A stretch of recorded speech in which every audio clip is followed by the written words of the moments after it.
Est-ce que tu as déjà eu l'impression que lorsque ton chien est là, qu'il te regarde fixement et qu'il n'a qu'une envie, c'est de venir te faire une grosse léchouille, toi, tu as l'impression que ton nez est complètement pulvérisé, que tu as une anesthésie de tous tes sens et que tu as juste envie de mettre 3 km entre ton chien et toi, c'est peut-être qu'il a du tartre dans la bouche. Parce que oui, la mauvaise haleine, c'est super courant chez le chien. Et l'une des causes majeures de cette mauvaise haleine, qu'on appelle halitose, c'est la présence de plaques dentaires et après l'apparition du tartre. Mais alors c'est quoi déjà? Qu'est-ce que c'est tout ça? Quelles sont les conséquences de tout ça? C'est ce que nous allons voir dans cette vidéo.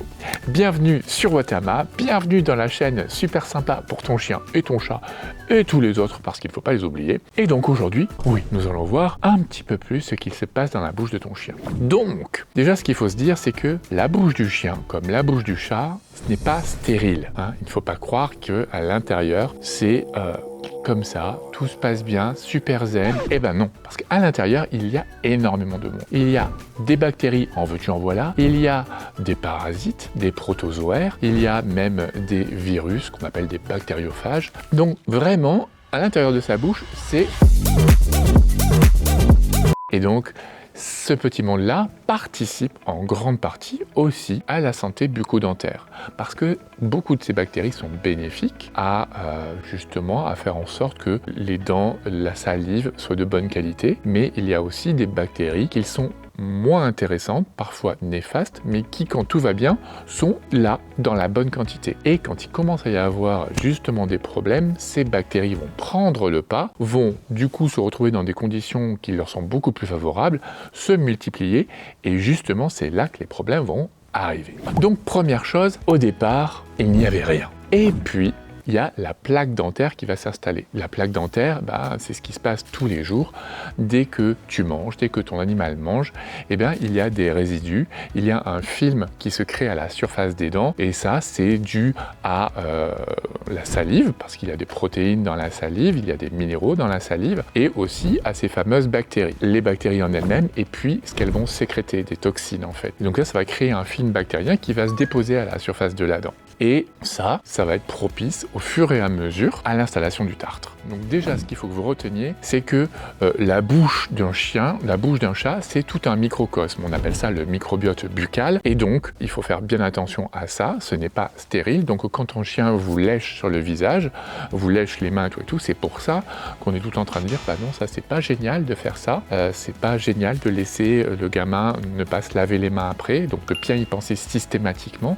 Les bisous sur la bouche, c'est pas terrible non plus parce que oui, ils vous contaminent à chaque fois et selon les gens, selon l'état de santé des gens, leur état général, ça peut amener des complications. Donc pensez-y régulièrement et nettoyez la bouche de votre chien. Et donc c'est quoi le tartre? Le tartre, donc c'est cette accumulation de plaques dentaires sur lequel va se rajouter en fait parfois des débris de l'alimentation, des nutriments et puis aussi la minéralisation avec du calcium, du phosphore. Et donc voilà, c'est cette accumulation de plaques dentaires qui au bout d'un moment va faire un gros dépôt de tartre comme une espèce de ciment en fait si vous voulez sur la dent qui va être complètement néfaste. Du coup pour les bactéries c'est le bonheur total parce qu'elles sont protégées dans cette espèce de tartre, de gangue qu'elles ont formé tout autour. Elles à l'intérieur, mais elles vivent leur meilleure vie, elles se multiplient, elles se font des copines et entre copines elles se solidifient les unes les autres, elles se serrent la main, elles font des liens comme ça et donc elles vont au fur et à mesure se renforcer. Et donc qu'est-ce qui va se passer? Quelles vont être ses conséquences? Au tout départ,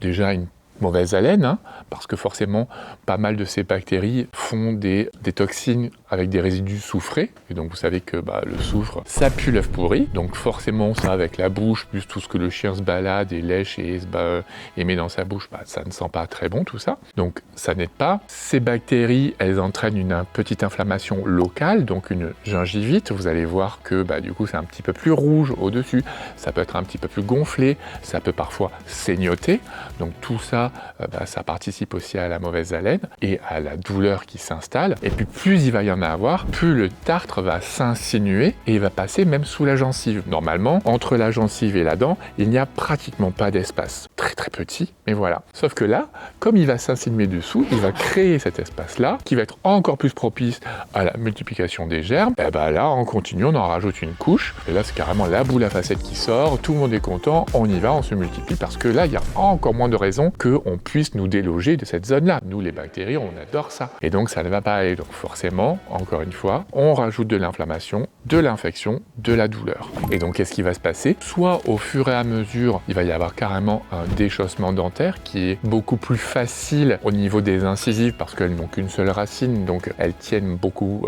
moins facilement, donc parfois elles peuvent tomber naturellement. Soit elles vont rester en place et là, il y a carrément une maladie parodontale qui va se mettre là, donc ça fait vraiment très mal. Ça déchausse encore plus la dent au fur et à mesure. Et la dent peut rester aussi là, tenir uniquement par le tartre et les bactéries peuvent ensuite infecter un peu plus en haut et provoquer aussi un abcès dentaire. Donc à chaque fois, vous allez vous retrouver avec une mauvaise haleine, avec de la douleur, avec des saignements, avec des pertes de dents. Donc un animal qui va moins manger, ou qui va avoir du mal à manger et qui va grignoter. Ou alors un animal qui va rechigner avec les croquettes par exemple, mais qui du coup mangera beaucoup plus facilement ce qui est mou, parce que forcément ça lui fait moins mal. Et puis après, vous pouvez aussi avoir des abcès dentaires, parfois un chien qui a un problème à l'œil. Vous pouvez aussi avoir dans cette zone ici, la peau qui va se mettre à suinter et il va y avoir un abcès qui va percer parce qu'il va y avoir une communication avec les sinus maxillaires notamment. Donc il peut se passer plein de choses. Et pour vous, le seul moyen de vous en rendre compte, c'est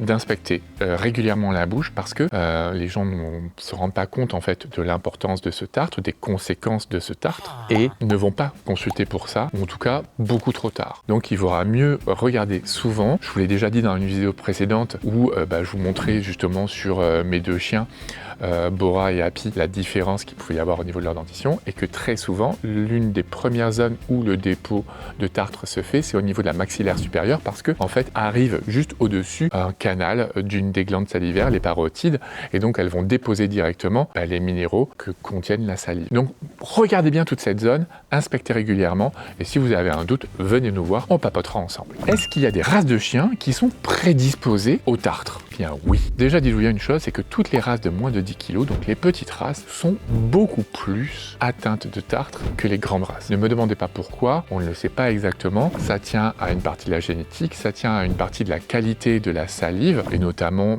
du contenu de cette salive, que ce soit en minéraux ou parfois même des protéines qui sont plus propices à la formation de la plaque dentaire et donc du tartre. Et donc, si vous avez un chihuahua, un pincher, un york, un bichon, là, bienvenue dans mon monde, parce que c'est des races de chiens qu'on va devoir regarder au niveau dentaire très assidûment, à la loupe et très fréquemment. Donc c'est des chiens qui, déjà parfois, dès l'âge de 1 an et demi, on commence à avoir un dépôt de tartre. Et c'est des races de chiens qui parfois vont nécessiter des détartrages tous les 2 ans, voire même tous les ans, si on veut agir encore plus rapidement pour éviter les problèmes dentaires, les problèmes de mauvaises dents, et puis comme on va le voir après, certaines pathologies. En plus de ça, ces petites races-là sont majoritairement représentées parce qu'elles ont souvent des problèmes de malocclusion dentaire, donc c'est-à-dire quand les dents se mettent un petit peu n'importe comment, ou quand des dents de lait ne tombent pas. Typiquement, c'est quand le croc de lait reste sur place alors que la canine définitive pousse. Donc on va avoir la canine de lait qui va essayer de faire sa place comme ça, elle essaye de pousser comme ça le croc de lait mais qui ne tombe pas, donc elle se fait sa place comme elle peut. Et donc elle se retrouve collée avec la canine de lait et donc forcément cette promiscuité va être favorable au dépôt de la plaque dentaire et du tartre par la suite, parce que normalement, la canine, si vous regardez bien, elle est toute seule, à chaque fois entre les dents, il y a toujours un espace. Et puis après, il y a d'autres races encore, typiquement le Jack Russell ou encore le Beagle, et aussi toutes les races brachycéphales, donc le boxer, mais bien évidemment le carlin ou encore le bulldog. Le bulldog, si vous regardez sa bouche, c'est art déco à l'intérieur. On s'est dit, tiens, moi je vais mettre un peu la canine comme ça. Oui. Et puis ici, on va mettre une petite incisive. Oui, mais juste une, d'accord? Et puis, non, on va lui mettre une copine. Mais finalement, elle ne s'aime pas. Donc forcément, toutes ces dents qui font n'importe quoi et qui sont mal positionnées, ça va prédisposer aussi aux problèmes dentaires. Quelles sont les conséquences du tartre pour la santé de ton chien? Alors bien sûr, je vous en ai déjà parlé, outre le fait que le tartre c'est néfaste pour la santé bucco-dentaire, on l'a dit, il y a une inflammation, il y a une infection, donc une gingivite, de la douleur, des petits saignements, et puis bien sûr parfois des déchaussements dentaires et des abcès dentaires. Donc ça c'est juste pour la partie qui est localisée. Mais il faut bien se dire une chose, c'est que ça va bien plus loin que ça. Après, je suis pas dentiste vétérinaire, mais j'ai pas trouvé beaucoup de parutions là-dessus, comme il y en a en humaine. Comme je vous disais, dans la bouche, il y a tout un microbiote. Et donc, en fait, lorsqu'il y a du tartre, je vous l'ai dit, il y a un déchaussement, il y a un espace qui se crée, et donc, il y a pour les bactéries une possibilité de rejoindre la circulation sanguine générale. Donc, c'est pour ça que quand vous avez beaucoup de tartre, dites-vous bien que pour la santé cardiaque, pour la santé des reins ou pour la santé du foie de votre animal, ce n'est pas bon. On le sait très bien en médecine humaine que des pathologies cardiaques, donc des endocardites, peuvent être provoquées par des bactéries buccales. Nous, on le sait très bien aussi qu'il peut y avoir des mauvais fonctionnements cardiaques, rénaux, hépatiques à cause de problèmes bucco-dentaires, parce que vraiment c'est à l'intérieur de sa bouche, c'est la zone totale. Après, je ne sais pas, on n'a pas encore d'études là-dessus en médecine vétérinaire, mais par exemple, on sait en médecine humaine que, alors je dis pas que c'est la cause, mais qu'une partie de la maladie d'Alzheimer, quand on regarde dans le cerveau d'une personne qui est atteinte de maladie d'Alzheimer, on va retrouver à l'intérieur des gingivalines, c'est-à-dire des résidus, des toxines de bactéries qui sont dans la bouche. Donc ça prouve bien qu'il y a un passage et forcément le cerveau il n'aime pas ça. Je ne dis pas que c'est ça qui est responsable de la maladie d'Alzheimer, mais très certainement qu'à un moment ça joue un rôle néfaste et que ça n'a rien à faire là. Tout ça pour vous dire qu'il n'y a pas de raison que pour le chien il n'y ait pas des rôles comme ça et des liens qu'on peut faire entre maladies bucco-dentaires et des maladies hépatiques, rénales, cardiaques, voire cérébrales. Donc dites-vous bien que quand on insiste et qu'on vous parle de détartrage, vous ne prenez pas soin que de la cavité buccale de votre chien, vous prenez soin de sa santé globale. Comment prévenir la plaque dentaire et surtout comment éviter l'apparition du tartre dans la bouche de ton chien ou de ton chat? Bon, alors d'abord, la prévention. On sait que la mastication diminue grandement l'installation de la plaque dentaire. Voilà, les croquettes, typiquement, par frottement, éliminent une partie de cette plaque dentaire qui y était déjà présente, mais qui participera un petit peu aussi à celle d'après, parce que à chaque fois, on remange, donc à chaque fois, on relaisse un petit peu de plaque dentaire. Mais comme il y a toujours un frottement, ça empêche qu'elle s'installe trop. Après, vous pouvez aussi utiliser tout ce qui est jouet. Alors, relativement dur, mais pas non plus trop dur. Typiquement, ceux qui sont en plastique assez épais, ça peut être très bien pour ça, parce qu'il y a toujours ce frottement. Après, il y a toutes les mastications, avec notamment, par exemple, le bois de serre, même si j'aime pas trop le bois de serre, parce que je ne sais jamais d'où vient exactement ces bois de serre, donc moi, ça m'embête un petit peu là-dessus, mais ce principe de mastication est toujours intéressant. Après, bien sûr, il y a tout ce qui est stick dentaire. Il y a énormément d'études qui montrent l'efficacité de ces sticks dentaires, donc voilà, donc c'est le même principe, c'est la mastication, et 2, parce qu'à l'intérieur, on rajoute des additifs, parfois des nutriments actifs, qui vont limiter cette plaque dentaire, et ça, c'est très bien. Il y en a qui mettent, par exemple, du thé vert, qui va justement limiter l'apparition de cette plaque dentaire, donc ça peut être très intéressant. D'autant plus que là, c'est complètement naturel. Et après, bien évidemment, le moyen le plus efficace de lutter contre le tartre et la plaque dentaire, c'est le brossage des dents. Les études montrent que le brossage des dents, c'est 3 fois plus efficace que les friandises ou que les sticks dentaires. Donc, si vous avez envie de brosser les dents de votre chien, si c'est quelque chose qui vous tient à cœur, qui ne vous dérange pas de le faire, mais je ne peux que vous y encourager. C'est vraiment très bien. Et si vous voulez le faire, pour que ça vous facilite la vie, faites-le le plus tôt possible. Dès que vous avez un chiot, apprenez-lui à lui ouvrir la bouche, apprenez-lui à se laisser faire pour quand on touche ses dents. Et puis, moi, ce que je trouve ça bien, c'est que quand vous prenez les dentifrices vétérinaires, souvent, on vous donne un petit gant pour mettre sur l'index et du coup, vous frottez les dents. Donc commencez d'abord par facilement lui ouvrir la bouche. Une fois que c'est OK, vous mettez votre petit gant de doigt et vous frottez sans rien. Comme ça, lui, il s'habitue à cette sensation-là. Et après, vous le familiariserez avec le dentifrice. Alors, super important, c'est d'utiliser un dentifrice vétérinaire. Pourquoi?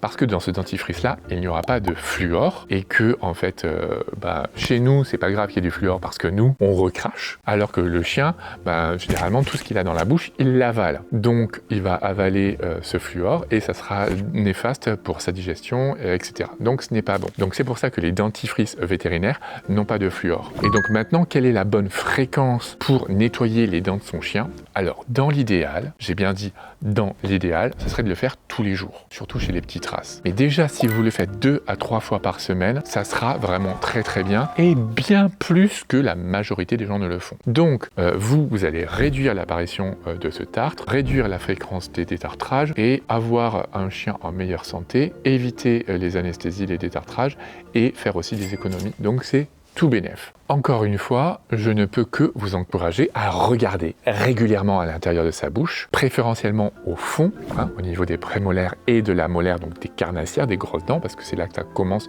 en général. Ça, c'est chez les grandes races, c'est là qu'il y en a le plus souvent. Et chez les petites races, bon, bah là, c'est un petit peu partout. Donc, surveillez régulièrement. Voilà, pourquoi je vous dis ça? Parce que dès qu'il va y avoir du tartre, la seule solution pour enlever ce tartre, eh ben, c'est le détartrage. Et le problème du détartrage, c'est que c'est un acte chirurgical et que vous, toi là derrière cet écran, comme moi, t'aimes pas trop aller chez le dentiste. Parfois, rien que d'aller chez le dentiste, tu tachycardes. La petite goutte de sueur qui coule là. Eh bien, chez le chien, c'est pareil, sauf que le chien, il n'a pas conscience de tout ça. Et donc, si moi, je commence à le traficoter, ne serait-ce que des ultrasons, il ne va pas se laisser faire. Déjà, qui te mord parfois quand tu lui ouvres la bouche, tu penses bien que moi, qui ne connais pas, qui va faire des bruits pas très sympas, qui va pas toujours être, en plus, délicat parce que je vais toucher des zones qui sont douloureuses pour lui et qui va peut-être devoir arracher des dents, non, il ne va pas aimer et il sera bien content que je l'anesthésie. Donc oui, détartrage égale anesthésie. Et oui, vous le savez, le risque zéro n'existe pas.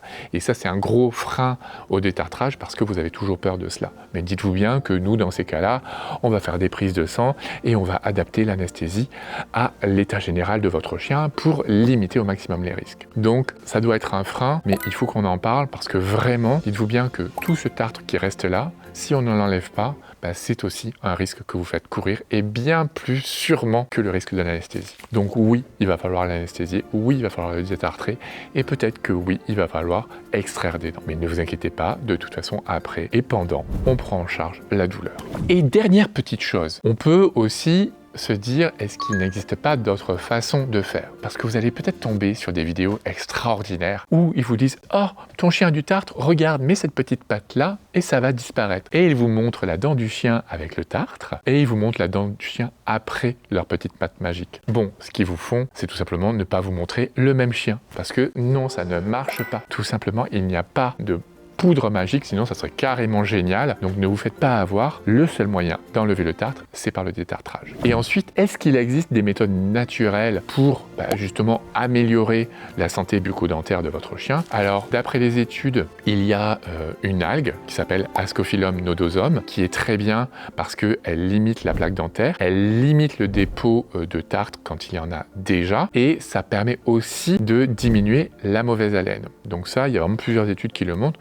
Donc ça peut être très efficace. Il y a parfois des croquettes qui déjà ont de l'Ascophyllum nodosum à l'intérieur. Donc pourquoi pas essayer? Et puis pour ceux qui sont tentés par tout ce qui est naturel, il y a aussi les huiles essentielles. Alors là, il n'y a pas d'études chez le chien qui montrent quelles huiles essentielles utiliser, ni quel dosage utiliser et quelle fréquence utiliser. Okay. Et donc là, je vais faire un petit peu de prévention en humaine, en ma qualité de phytoaromathérapeute. Donc ouais, c'est super efficace pour nous, pour la bouche, c'est super intéressant d'utiliser les huiles essentielles. Mais on sait très bien que chez nous, on ne doit pas les utiliser en continu, on doit les utiliser de façon très sporadique parce que elles sont super efficaces. Oui, mais aussi n'oubliez pas que les huiles essentielles détruisent une partie aussi des bactéries qui sont utiles. Parce que sur le long terme, si vous le faites 1 à 2 fois par semaine, ça ne sera pas un problème. Mais si vous le faites trop longtemps en continu, et là, vous allez mettre une claque à votre microbiote buccal et donc vous allez favoriser ensuite l'apparition de mauvaises bactéries qui vont prendre le pas sur les autres et du coup un cercle vicieux parce que vous désorganisez tout. Donc pour le moment, chez le chien, non, vous n'utiliserez pas les huiles essentielles. Faites bien attention à ça, c'est pas une très bonne idée. En tout cas pour l'état actuel de nos connaissances. Voilà, j'espère que cette vidéo vous a plu. Si vous avez des questions, si vous voulez faire avancer le débat, pas de problème, je suis là. Il faut qu'on papote, c'est toujours très intéressant. Et si vous voulez en découvrir un petit peu plus sur Watama, vous avez dans votre lien juste en dessous, un petit lien pour avoir un e-book, pour découvrir en fait nos friandises et aussi en apprendre un petit peu plus sur la nutrition de ton chien. C'est toujours très intéressant. Voilà, moi je te dis à très bientôt et d'ici là, que tout le monde se porte super bien.